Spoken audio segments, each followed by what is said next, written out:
तो पिछले जो वीडियो लेक्चर में हम लोगों ने गॉस थ्योरम के बारे में पढ़ा। गॉस थ्योरम का आज हम लोग एप्लीकेशन के बारे में पढ़ेंगे। गॉस थ्योरम का एप्लीकेशन क्या होता है। गॉस थ्योरम के 3 एप्लीकेशन जो कि एनसीईआरटी बुक में दिए हुए हैं, पहले उसकी चर्चा कर लेंगे हम लोग। उसके बाद जो एनसीईआरटी के अलावा जो कि जेईई के लिए जो टॉपिक्स होंगे extra,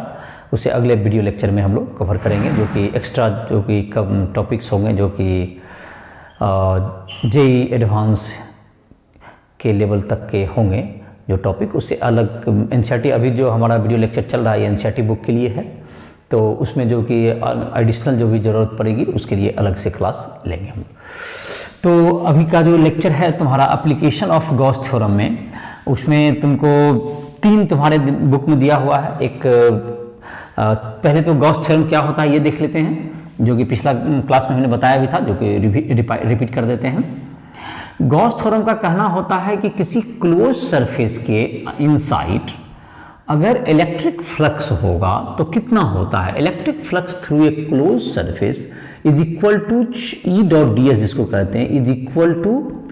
Q in by epsilon naught. Inside का charge by epsilon naught, q in by epsilon naught. तो ये जो तुम्हारा है, जो कि पिछले वीडियो लेक्चर में देख सकते हो, इसके जस्ट पहले का, जिसमें कि तुमको इसको देख सकते हो, गॉस थ्योरम का के बारे में बताया गया था कि electric flux through the close surface. Close surface की मीन्स क्यूब हो, सिलेंडर हो जिसके दोनों प्लेन सरफेस क्लोज हो, या तुम्हारा क्या हो, क्यूब का सभी जो कि all 6 surfaces are packed, cuboid हो जिसके भी 6 सरफेस पैक होनी चाहिए, या तुम्हारा क्या हो जाए, या तुम्हारा और भी जैसे कि है स्फेरिकल सरफेस हो जाए, तो ये सब क्लोज सरफेस में आते हैं। तो उसके एक क्रॉस में अगर इलेक्ट्रिक फ्लक्स का जो वैल्यू निकाला जाए तो क्लोज इंटरवल में, ये क्लोज कर्व जो कि क्लोज लूप में नहीं बल्कि क्लोज सरफेस में ये इंटीग्रल करना है, सरफेस इंटीग्रल करना है। E dot d s is equal to inside charge by epsilon naught, ये गॉस थ्योरम का स्टेटमेंट था। तो हम लोग इसका आज यूज करके हम लोग कुछ रिजल्ट्स ऑब्टेन करेंगे। जैसे कि पहला जो कि हम लोग एप्लीकेशन में जो पहला एप्लीकेशन पढ़ने जा रहे हैं उसे पहले स्टार्ट करते हैं। तो इसके जितने भी वीडियो लेक्चर्स हैं तुम्हारे, जितने भी हैं ये जो वीडियो लेक्चर हैं सारे राइस ट्यूटोरियल ऐप पर तुम्हें दिए हुए हैं, जिसे प्ले स्टोर से डाउनलोड करके तुम लोग देख सकते हो। उस ऐप में तुमको जो जितने भी फिजिक्स केमिस्ट्री के जितने हैं नोट्स मिल जाएंगे तुम्हें। जेईई के लिए क्या मिल जाएंगे, जेईई के तुम्हारे कोई डिफ़िकल्ट क्वेश्चंस भी होंगे जो कि आप पढ़ सकते हैं। इसके अलावा जो ये जो वीडियो लेक्चर तैयार किए गए हैं, जो कि एस सी वर्मा के बुक जो फिजिक्स में तुम्हारा बनाना चाहो उसके लिए भी बनाने के लिए सफिशिएंट होता है। और जेईई के जो टॉपिक्स एक्स्ट्रा हैं जो कि एनसीईआरटी बुक्स के अलग हैं, जो कि इंपॉर्टेंट होते हैं, जो कि कंसेप्ट, उसे अलग से भी लेक्चर में कंप्लीट कर दिया जाएगा। तो वीडियो लेक्चर इसका चल रहा है तुम्हारा, जिसमें कि आज एप्लीकेशन है, जिसमें कि पहला है तुम्हें electric field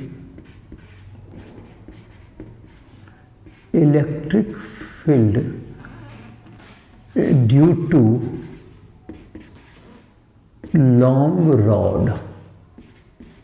long charge rod कहो, लॉन्ग चार्ज रॉड का निकालना है।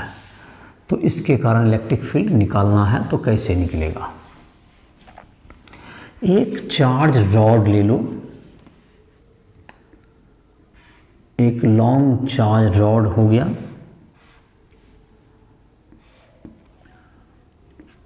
जिसमें कि पॉजिटिवली चार्ज रॉड है मान लेते हैं, इनफिनाइटली लॉन्ग रॉड है। इसका चार्ज पर यूनिट लेंथ ले लेते हैं लेम्डा। इसका चार्ज पर यूनिट लेंथ कितना हो गया, infinitely long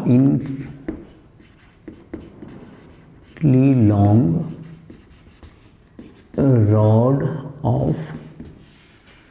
charge per unit length. जैसा कि पिछले वीडियो में देखा था, चार्ज पर यूनिट लेंथ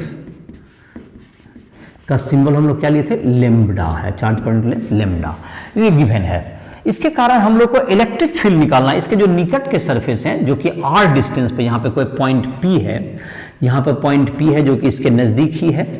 निकट है, या यहाँ पर पॉइंट पी है, यहाँ पर जो कि इसे रॉड से इसके डिस्टेंस है आर। इस पॉइंट पर इलेक्ट्रिक फील्ड का वैल्यू हमें ऑब्टेन करना है। तो यहाँ पर जो इलेक्ट्रिक फील्ड होगा वो किधर होगा, इलेक्ट्रिक लाइन्स ऑफ फोर्स तो इलेक्ट्रिक फील्ड जो कि यहाँ से होगा तो ये इधर होगा और इधर होगा, तो इन दोनों के जो कंपोनेंट आएंगे तो इस साइड तुम्हारे जाएंगे, तो हर एक का तो डैम अपोजिट रहेगा ही, तो सबका जो कैंसिल आउट होकर के जो तुम्हारा जो कि जाएगा सबके परपेंडिकुलर बाइसेक्टर के कारण तुम्हारा किधर चला जाएगा इलेक्ट्रिक फील्ड का वैल्यू। ये जो इलेक्ट्रिक फील्ड जो तुम्हारा जाएगा, इलेक्ट्रिक फील्ड क्या होगा तुम्हारा इन दिस डायरेक्शन, हर एक पॉइंट पर, क्योंकि ये इन्फिनाइटली लॉन्ग है तो इस सारे जगह पर इलेक्ट्रिक फील्ड क्या हो जाएगा, सबका डायमेट्रिकली अपोजिट, ये जो अपोजिट मिल जाएगा जस्ट सिमेट्रिकली अपोजिट, तो सिमेट्रिकली अपोजिट मिल जाएगा, सबके कारण क्या हो जाएगा इलेक्ट्रिक फील्ड तुम्हारा एक कंपोनेंट कैंसिल हो जाएगा और जो कि इसके रॉड के जो परपेंडिकुलर डायरेक्शन वाला है वही बचेगा। तो इसकी तो जो भी इलेक्ट्रिक फील्ड होगा वो किस डायरेक्शन में होगा, इन दिस डायरेक्शन। तो इसको पता करने के लिए हम लोग को एक गॉसियन सरफेस की जरूरत, गॉस थ्योरम का हम लोग मदद लेना चाहते हैं, तो गॉस सरफेस की हमको जरूरत पड़ेगी जिसके कारण कि हम लोग यहाँ पर इलेक्ट्रिक फील्ड निकाल सकें। तो गॉस थ्योरम का जो स्टेटमेंट हमने अभी देखा था, E dot d s is equal to q in by epsilon naught, ये तुम्हारा क्या है, ये क्लोज सरफेस होना चाहिए, ये सरफेस क्या होना चाहिए, क्लोज सरफेस के लॉन्ग इंटीग्रल करना है आपको। तो क्लोज सरफेस यहाँ पे एक हम लोग कंसीडर करेंगे, लेकिन इसमें जब इसको कंसीडर करेंगे तो इसमें देखना क्या पड़ेगा, इसमें यह बात का ध्यान रखना होगा कि जो क्लोज सरफेस हम ले रहे हैं उसमें जो कि तुमको इलेक्ट्रिक फील्ड जहां पे हमको निकालना है जिस पॉइंट पर, तो उसके अलावा जो कि एक ई अननोन होगा उसमें, उसके अलावा किसी में भी इलेक्ट्रिक फील्ड वगैरह या कोई भी दूसरा अननोन उसमें ना बचे, नहीं तो फिर क्या होगा, एक ही इक्वेशन है तो उससे एक ही अननोन सॉल्व हो सकते हैं। तो हम लोग क्या करते हैं, एक गॉसियन सरफेस से इसमें एक सिलेंडर लेते हैं, एक सिलेंडर का इमेजिन करते हैं गॉस थ्योरम के रूप में, जिसका कि जो डिस्टेंस तुम्हारा था यहां से इसका डिस्टेंस कितना है, यहां से इसका डिस्टेंस r है, इसका रेडियस हो गया जो कि तुम्हारा बन गया, और इसके हर पॉइंट पे इलेक्ट्रिक फील्ड क्या रहेगा, E रहेगा, इसके हर पॉइंट पे इलेक्ट्रिक फील्ड E रहेगा, जो कि यहाँ भी रहेगा, हर तरफ E ही होगा। और E इसलिए होगा यहाँ पर सरफेस पर क्योंकि सारे का डिस्टेंस इक्वल ही है, जैसे कि ये पेन है तो इससे आप R डिस्टेंस पे जाए तो हर तरफ से ये सिलेंडर लिया तो हर से जो है कि डिस्टेंस तो क्या है, R ही है, तो हर जगह इलेक्ट्रिक फील्ड क्या रहेगा, सेम रहेगा। लेकिन ये जो प्लेन सरफेस है यहाँ पर हर पॉइंट पर इलेक्ट्रिक फील्ड बदलेगा, यहाँ पे चेंज करेंगे, बिकॉज के इलेक्ट्रिक फील्ड इस जगह पे ये रॉड से कम डिस्टेंस है, ये थोड़ा उससे ज्यादा है, ये थोड़ा उससे ज्यादा है, तो हर जगह इलेक्ट्रिक फील्ड क्या होंगे, चेंज कर रहे होंगे। तो हमने गॉस थ्योरम, लेकिन यहाँ पर अगर हम लेंगे, लेकिन यहाँ पर एक इंटरेस्टिंगली जो इस सरफेस में हमें बेनिफिट मिलेगा वो कुछ इस तरह का है। देखो इसके हर पॉइंट पे जो इलेक्ट्रिक फील्ड होंगे वो उसका डायरेक्शन तो इधर ही होगा, और इसके जो वेक्टर एरिया होने हैं वो perpendicular to this surface in this direction, ds vector, ये vector area of plane surface, vector area of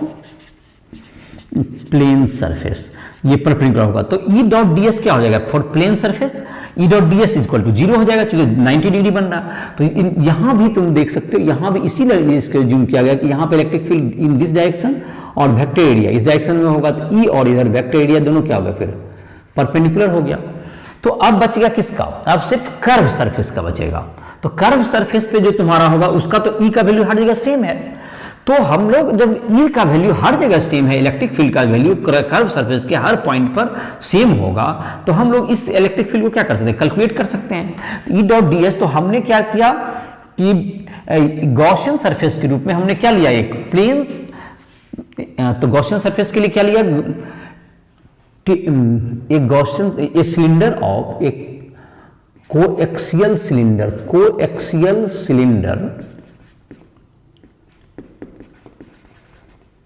of length L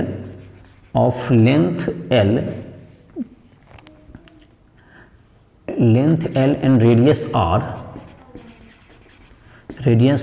is taken as Gaussian surface,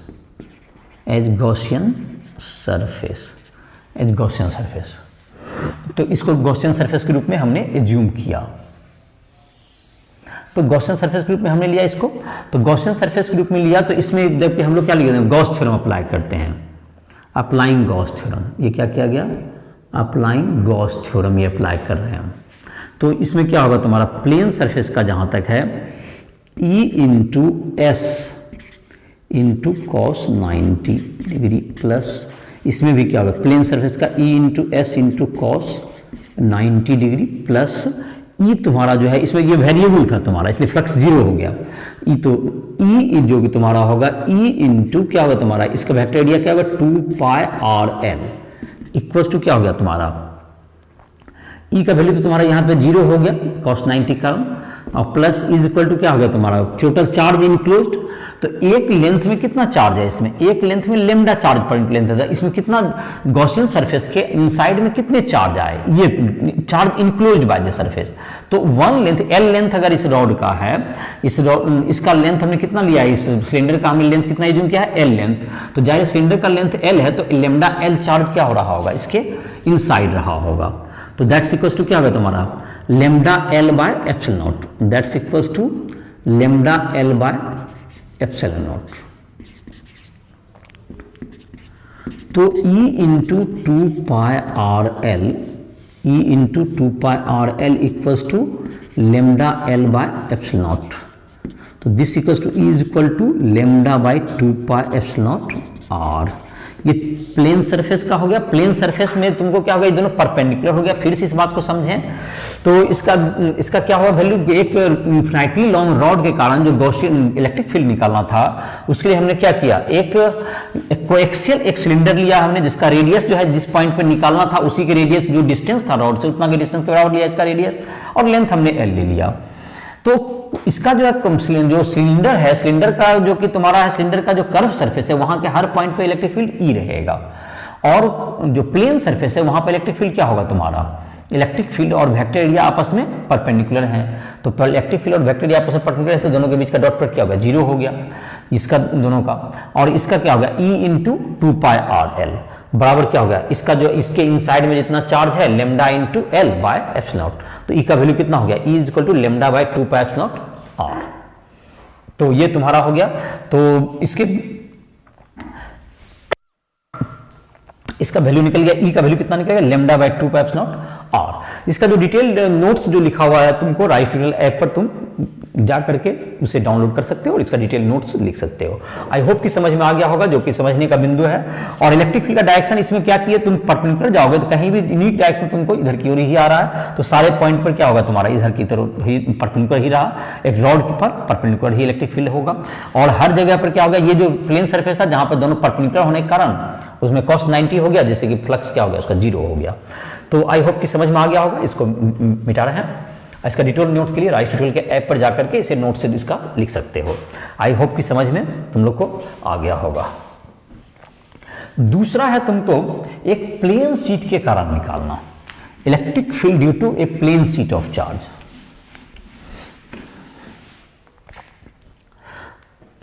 तो इसे समझा दे रहे हैं जहां तक नोट्स लिखने की जरूरत है तो नोट्स तुम लिख सकते हो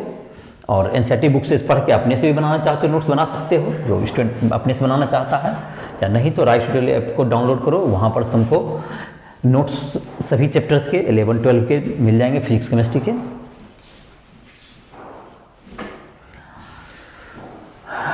तो अब है electric field due to large plane sheet large plane sheet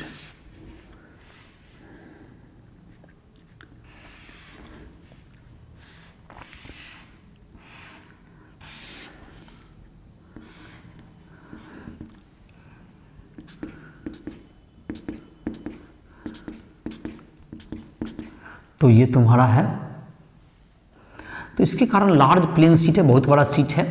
इसके कारण यहाँ पर इसको स्मॉल डिस्टेंस पर कोई पॉइंट है वहाँ पर हम लोग क्या निकालना चाहते हैं एक इनफिनिटली लॉन्ग इसका सरफेस चार्ज डेंसिटी मान लो sigma surface charge density is equal to sigma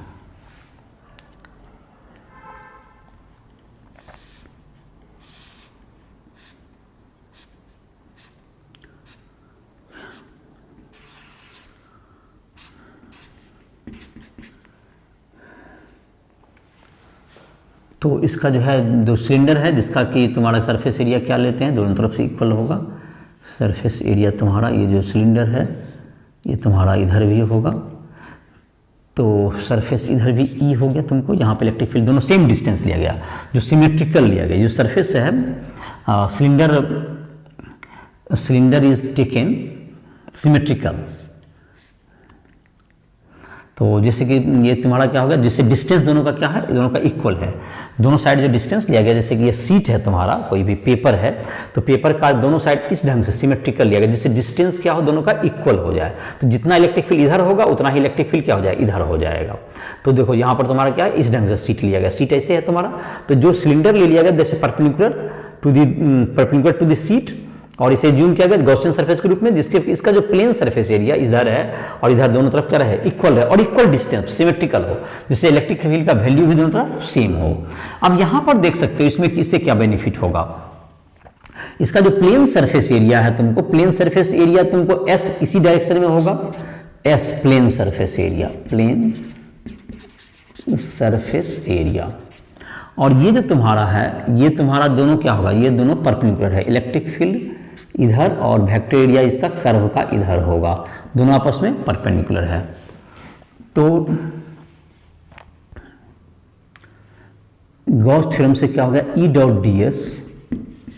equals to q in by epsilon naught. तो ई इंटू एस हो गया क्या चीज तुम्हारा, इसका प्लस क्या होगा, कर्व सरफेस का क्या होगा तुमको 0 प्लस ई इंटू एस बराबर sigma into S by epsilon. कितना सरफेस यहाँ पे इंक्लूड हुआ देखो, जैसे कि ये तुम्हारा क्या होगा, ये देखो ये जो प्लेन सरफेस है इसका ई इंटू क्या होगा तुम्हें एस हो गया।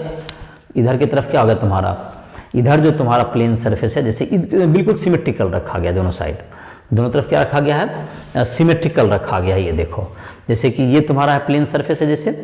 तो या तो तुमको ऐसे रख दो, ऐसे रख, देखो ये तुम्हारा सीट है, यहाँ पर सीट हो गया। तो जितना डिस्टेंस इधर लिया गया उतना ही डिस्टेंस इधर लिया गया। तो जितना कि यहाँ पर होगा इसका जो सरफेस एरिया एस है, एस इधर हो गया, ई भी सेम रहेगा, इधर भी ई सेम रहेगा। और ये जो कर्व सरफेस है जो यहाँ पर हम लोग देख रहे हैं, तो कर्व सरफेस क्या होगा, कर्व इलेक्ट्रिक फील्ड होगा इस डायरेक्शन में और कर्व सरफेस एरिया होगा परपेंडिकुलर। तो इन दोनों का जो इलेक्ट्रिक फ्लक्स होगा 0 हो जाएगा पूरे कर्व सरफेस का। कर्व सरफेस का इलेक्ट्रिक फील्ड 0 हो जाएगा। सीट यहाँ पर है तो इसका क्या होगा, E into S, E into S. तो जितना बड़ा सीट यहां पर, सीट इतना ही एरिया यहां भी कवर हो रहा है सीट के बराबर, एस के बराबर। तो कितना चार्ज आया इसके इनसाइड में, चार्ज जो आया इतना के बराबर ही आएगा। तो एक एरिया में सिग्मा चार्ज है, तो इसमें पूरा कितना एरिया आया सीट का, सिग्मा इंटू एस चार्ज आ गया इसके अंदर। तो तुम्हारा क्या हो गया इसका, ई एस 2 ES बराबर sigma by epsilon, sigma s by epsilon. तो E is equal to sigma by 2 epsilon, sigma by 2 epsilon, यही हो गया तुम्हारा। और E का डायरेक्शन क्या हो गया, परपेंडिकुलर टू दिस सीट। तो तुम्हारा इसके लिए इसमें जो सिलेंडर लिया गया वो लिया गया इसके सीट पर परपेंडिकुलर ऐसे, और पिछला बार लिया था कोएक्सियल जो रॉड के डायरेक्शन में। तो इससे क्या होगा फायदा, तुम्हारा ये जो अब जहां पे इलेक्ट्रिक फील्ड वेरी कर रहा था कर्व सरफेस एरिया, तो वो इसके परपेंडिकुलर हो गया। तो इस ढंग से हम लोग गॉसियन सरफेस लेते हैं। Gaussian surface is taken as cylinder which is perpendicular to which axis is perpendicular, Gaussian surface इसको लिख देते हैं। Gaussian surface is taken as cylindrical whose axis is perpendicular to seat, perpendicular to sheet, जो sheet पर क्या होगा, perpendicular होगा। तो ये सीट पर हो गया परपेंडिकुलर, यहां पर क्या हुआ, दोनों तरफ सिमेट्रिकल रखा गया, इसलिए ई का वैल्यू दोनों साइड क्या होगा, सेम हो गया, और ये परपेंडिकुलर रहा। तो चलो इसको मिटाते हैं।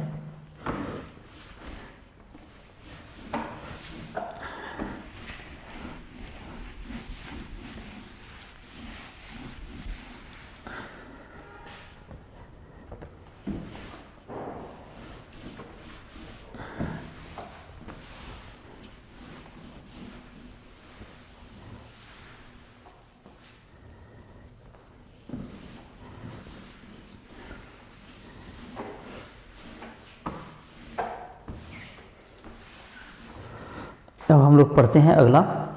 इलेक्ट्रिक फील्ड ड्यू टू क्या होगा तुम्हारा, इलेक्ट्रिक फील्ड ड्यू टू एक है तुमको स्फेरिकल सरफेस, तो हॉलो स्फीयर के बारे में देख देखते हैं। इलेक्ट्रिक फील्ड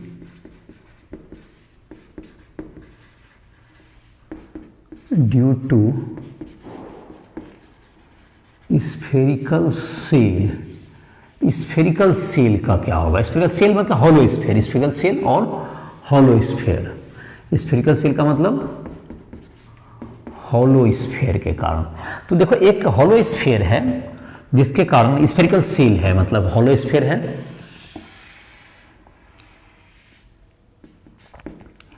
हॉलो स्फीयर है, इसके कारण तुमको निकालना है कि, इसको फिर से बनाते हैं, चलिए एक हॉलो स्फीयर है जिसका रेडियस a मान लेते हैं और चार्ज उस पर q है, तो जाहिर है कि हॉलो स्फीयर है तो उसका चार्ज कहाँ पे होगा, सिर्फ सरफेस पर ही होगा, और अगर सॉलिड स्फीयर होगा तो चार्ज हर जगह डिस्ट्रीब्यूटेड होता है। तो चार्ज इसका जैसे कि हॉलो स्फीयर हो गया जिसका कि चार्ज q है और रेडियस इसका a है। एक हॉलो स्फीयर के कारण इसका हॉलो स्फीयर का रेडियस मान लेते हैं कि a है और इस पे चार्ज क्या है, q है, charge is equal to q। चलो तो अब इसके कारण हम लोग को निकालना है एक पॉइंट है जो कि इस मतलब कि मान लेते हैं कि अभी बाहर रहे, r तुम्हारा एक पॉइंट है जिसका डिस्टेंस यहाँ से r है, यहाँ पर हम लोग इलेक्ट्रिक फील्ड का वैल्यू निकालना चाहते हैं। तो इसको वैल्यू निकालने के लिए क्या करते हैं, एक हम लोग को कॉन्सेंट्रिक क्या कर लेते हैं, दोनों का सेंटर सेम रहे, एक हम लोग स्फीयर कंसीडर कर लेते हैं, concentric sphere of radius r, दोनों का सेंटर क्या है, सेम रहे, तो क्या लिया गया, concentric sphere, concentric sphere of radius r, radius r as Gaussian surface के रूप में हम लोग ज्यूम करते हैं, एज गॉसियन सरफेस ले लिए। तो अब गॉसियन सरफेस ले लिए तो इसमें देखते हैं क्या चीज, यहाँ देखो ये जो जैसे कि r है, ये चार्ज यहाँ पर है, सब तो सिमेट्रिकल डिस्टेंस पर है, हर पॉइंट इसका सरफेस का, सब पर इलेक्ट्रिक फील्ड क्या होगा, सेम होगा, और बाहर की ओर होगा, आउटवर्ड परपेंडिकुलर डायरेक्शन में सब जगह होगा। तो ऐसा कर सकते हैं हम लोग। तो अब जब कि हम लोग गॉसियन सरफेस लगाएं, गॉस थ्योरम लगाएंगे इसमें, तो गॉस थ्योरम क्या होता है, तुमको E dot d s is equal to q in by epsilon naught. तो इसमें क्या हो गया, तो ई तुम्हारा क्या हो गया, E into 4 E into d S हो गया तुम्हारा, इस हर जगह तो चार्ज सेम है, इज इक्वल टू इसके इनसाइड में चार्ज कितना है, क्यू टोटल चार्ज, तो इसके इनसाइड में ही पड़ गया। इस केस है जबकि आर ग्रेटर देन ए का, केस फर्स्ट ले सकते हैं इसको, केस फर्स्ट जब आर क्या हो, ग्रेटर देन ए हो, जब अंदर बाहर हो, तो ई तुम्हारा कांस्टेंट है हर जगह, सभी पॉइंट पर ई का वैल्यू क्या है, सेम है, और डीएस का एरिया क्या हो जाएगा, पूरा surface area 4 pi r square that's equal to q by epsilon naught. तो ई का वैल्यू कितना निकल गया, q by 4 pi epsilon naught r square, जो कि तुम्हारा पॉइंट चार्ज के जैसा ही रिजल्ट निकला, आर ग्रेटर देन ए, जबकि आर तुम्हारा हो इससे बाहर हो। अब जब यहां पर देखते हैं दूसरा केस, जब आर ए से छोटा हो तब क्या सिचुएशन होगा और क्या अंतर पड़ेगा। आर जब ए से बाहर अंदर होगा, तो जबकि आर छोटा होगा तो ये तुम्हारा स्फीयर ऐसा बन जाएगा, तो आर जब स्मॉलर देन ए होगा, आर स्मॉलर देन ए हो गया, तो स्फीयर तुम्हारा अंदर चला जाएगा। तो यहां पर इलेक्ट्रिक फील्ड क्या होगा, यहां पर का इलेक्ट्रिक फील्ड केस 2 जब r लेस देन a होगा, तो इसमें जब E डॉट डी एस करेंगे, E dot d s is equal to क्या होगा तुम्हारा, Q in by epsilon naught, ये तो फार्मूला यही रहेगा,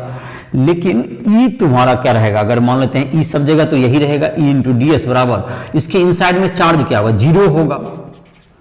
तो E into 4 pi r square equal to 0, तो E का वैल्यू क्या होगा, 0 हो गया, तो इनसाइड में क्या होगा, 0 होगा। चूंकि देखो यहां पर जो चार्ज है, जो भी चार्ज है तुम्हारा A रेडियस पर जा करके, और A R तुम्हारा उससे छोटा है, तो ये चार्ज इसके अंदर आया ही नहीं, तो अगर स्फेरिकल सेल है तो इसमें चार्ज क्या हो जाएगा, 0 हो जाएगा। लेकिन यही जब हॉलो सिलेंडर नहीं हो, हॉलो स्फीयर नहीं होकर के अगर ये चार्ज पूरे सिलेंडर पे वॉल्यूम वाइज डिस्ट्रीब्यूटेड होता, अंदर में हर जगह डिस्ट्रीब्यूटेड होता, अंदर में भी होता, तो इसमें अगर हॉलो स्फीयर नहीं रहता, अगर सॉलिड स्फीयर है, तो ये चार्ज भी अंदर में भी डिस्ट्रीब्यूट हो जाता है वॉल्यूम पर, तो उस स्थिति में क्या हो जाता है, इसका वैल्यू होता। तो तुम्हारा एनसीईआरटी बुक में तो इतना ही सॉल्व किया हुआ था, लेकिन अगर हम अब अगर इसी क्वेश्चन में कर दें कि ये सिलेंडर, तो तुम्हारा क्या होगा, इसको पहले एक बार रिवाइंड कर दें, हॉलो स्फीयर के कारण जबकि आर ग्रेटर देन ए हुआ तो ऐसा मतलब रिजल्ट आया इज इक्वल टू क्यू जो कि पॉइंट चार्ज की तरह, जैसे कि लग रहा है कि एक चार्ज को कहां पर, एक पॉइंट चार्ज को इसके सेंटर पर रख दें तो जितना इलेक्ट्रिक फील्ड होना चाहिए वही आया है, और इनसाइड पॉइंट पे 0 आया है। अब इसी में तुमको जैसे तुम्हारा तो खैर एनसीईआरटी सिलेबस में तो एनसीईआरटी में यही दिया हुआ था, लेकिन इसी में अगर हम लोग कर दें, यहां पर कर दें हॉलो सिलेंडर के बजाय, हॉलो के कारण हॉलो के बजाय कर दें अगर solid sphere, electric field due to solid sphere कर दें तो क्या हो जाएगा तुम्हारा, देखते हैं देखो इसमें क्या चेंजिंग आएगा। तो डायग्राम वगैरह तुम्हारा क्या होगा, यही रहेगा, गॉसियन सरफेस भी यही लो, तो फर्स्ट पार्ट में कोई डिफरेंस नहीं होगा तुम्हारा, फर्स्ट पार्ट यही रह जाएगा। लेकिन सेकेंड पार्ट में क्या होगा कि चार्ज 0 नहीं होगा, क्योंकि अगर ये पूरा वॉल्यूम पर डिस्ट्रीब्यूटेड है चार्ज हर जगह, ये अंदर में भी है, तो देखो जैसे इसमें क्या हुआ, इसके इनसाइड रहे चाहे सरफेस पर चार्ज क्यू ही है तो चार्ज क्यू ही रहेगा आपका, तो चार्ज यहां पर रहेगा, तो ये तुम्हारा क्या होगा स्फेरिकल, ये सॉलिड स्फीयर हो गया तुम्हारा। अब स्फेरिकल सेल नहीं हो गया, क्या हो गया स्फेरिकल चार्ज सॉलिड स्फेरिकल, ये सॉलिड स्फीयर हो गया।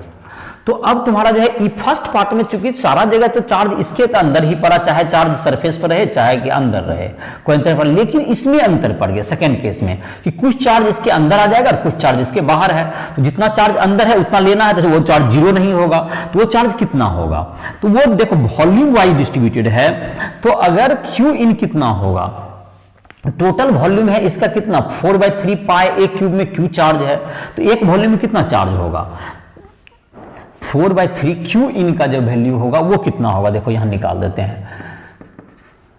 क्यू इन होगा Q/4/3 पाई ए क्यूब होगा, ए क्यूब हो गया क्या चीज इंटू 4/3 पाई आर क्यूब, मतलब कि 4/3 पाई ए क्यूब ये पूरा स्फीयर हुआ, तो उसमें चार्ज हो गया Q,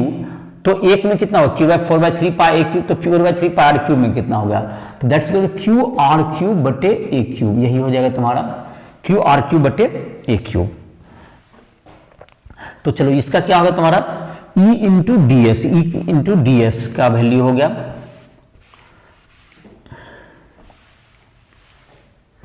E dot d s बराबर क्या हो गया Q in by epsilon,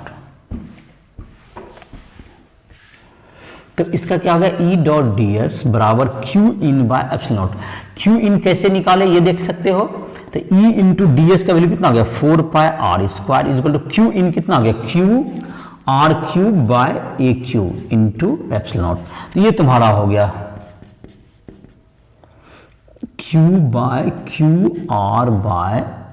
4 pi epsilon a cube, ये तुम्हारा हो जाएगा ऐसा।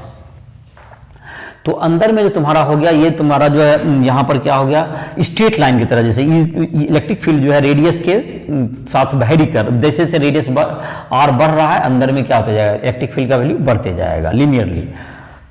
अगर ग्राफ से इसको दिखाना चाहोगे, ग्राफ से इसको दिखाओ,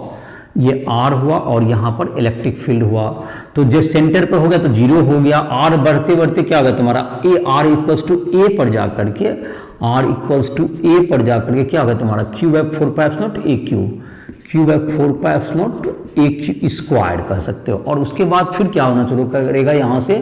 घटते हुए, यहाँ पर जब आर ग्रेटर देन ए हो गया तो तुम्हारा इधर बढ़ते चला जाएगा, ई कितना हुआ आर इक्वल्स टू ए हुआ, ये रेडियस के बराबर डिस्टेंस है, ये ए डिस्टेंस है तुम्हारा यहाँ से यहाँ तक का। देखो इसको और समझ लो, यहाँ पर देखो जैसे क्या हुआ तुम्हारा, जैसे से ये स्ट्रेट लाइन ग्राफ है, y बराबर mx टाइप है, e को y एक्सिस पे लिया तो y को, और यहाँ पे r वेरिएबल है तो y इक्वल टू mx जो ओरिजिन से जाने वाला स्ट्रेट लाइन है, और यहाँ पे जब r का वैल्यू a रख दी तो a स्क्वायर हो गया कट के तुम्हारा, तो ये पहले धीरे धीरे बढ़ता गया ये, और क्या हो गया इलेक्ट्रिक फील्ड धीरे धीरे बढ़ते बढ़ते कहाँ हो गया तुमको Q/4 पाई एप्सिलॉन तो एक स्क्वायर तक गया। उसके बाद यहाँ पर जब r ग्रेटर देन में आएंगे तो जैसे जैसे r बढ़ेगा Q/4 pi epsilon r square, तो r बढ़ने के साथ साथ ये घटता चला गया, इस प्रकार इस टाइप से ग्राफ हो जाएगा। ये सॉलिड स्फीयर का अगर सॉलिड स्फीयर के कारण है ये ग्राफ, सॉलिड स्फीयर का है ये। और हॉलो में जैसे रहेगा तो इनसाइड में 0 रहता है, हॉलो में अगर ग्राफ प्लॉट करना होता तो इनसाइड में इलेक्ट्रिक फील्ड क्या होगा, यहाँ पर तो 0 ही रहता है यहाँ तक, और फिर एकाएक यहाँ पर डिसकंटिन्यूअस कर्व होता है यहाँ पर, और ये तुमको घटते चला जाता है यहाँ पर, तो ऐसा होता है ई और आर का ग्राफ हॉलो स्फीयर में। तो ये तुमको समझ में आ गया होगा आई होप। तो तुमको इसका जो चाहिए डिटेल नोट्स चाहिए तुमको